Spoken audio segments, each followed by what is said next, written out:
Hello everyone. आज का जो क्वेश्चन है वो क्लास 12th के इन्वर्स ट्रिग्नोमेट्री से होने वाला है।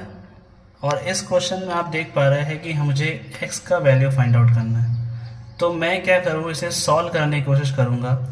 आप लोग देख पा रहे हैं कि साइन 2 थीटा का हम एक फॉर्मूला जानते हैं जो कि होता है 2 tan theta upon 1 plus tan square theta. इससे क्या होगा कि मैं इस साइन इनवर्स को भी tan की फॉर्म में रिड्यूस कर पाऊंगा। तो मैंने क्या करा कि यहाँ पे x को tan थीटा एज्यूम कर लिया सिर्फ इस वाले के लिए।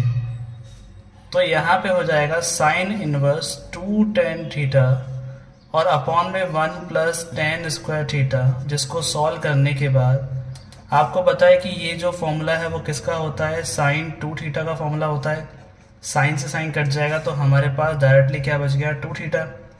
अगर मैं यहाँ से थीटा का वैल्यू निकालूँ तो वो क्या आएगा, tan इनवर्स x। तो ये हमारे पास फॉर्मूला हो गया 2 tan इनवर्स x, यानी जो हमारा sine inverse 2x upon 1 plus x square है, इसको मैं डायरेक्टली क्या ले सकता हूँ, 2 tan inverse x equal to 4√3।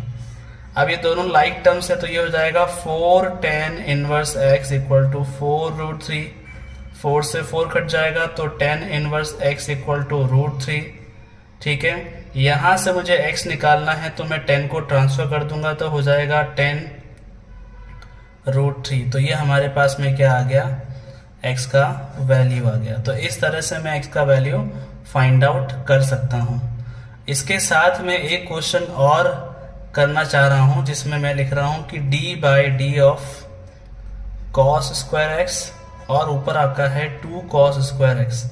मुझे इसका डिफरेंशिएशन पता करना है तो मैं ऊपर वाले फंक्शन को लिख रहा हूँ u cos स्क्वायर x और नीचे वाले फंक्शन को लिख रहा हूँ v cos स्क्वायर x, जिससे क्या होगा, ये पूरा क्वेश्चन एक तरह से पैरामेट्रिक कोऑर्डिनेट के लिए हो जाएगा। यहाँ मुझे लॉग लेना पड़ेगा तो ये हो जाएगा cos स्क्वायर x log 2। जब मैं इसका डेरिवेटिव करूंगा 1/u du/dx, log 2 तो कांस्टेंट है, 2 का होता है 2 cos x, पहले हमने पावर का किया, और cos का होता है माइनस का sin x। तो यहाँ से du/ds जो है वो आएगा हमारे पास माइनस साइन 2x और log 2, और u आ जाएगा मल्टीप्लाई में। जब मैं v का डेरिवेटिव करूंगा विद रिस्पेक्ट टू x तो मेरे पास आएगा 2 cos x और cos का हो जाएगा माइनस का sin x। तो ये हमारे पास आया minus 2 sin x, minus sine 2x। अब मुझे यहाँ से क्या निकालना है, du/ds निकालना है। तो ऊपर हो जाएगा माइनस का sin 2x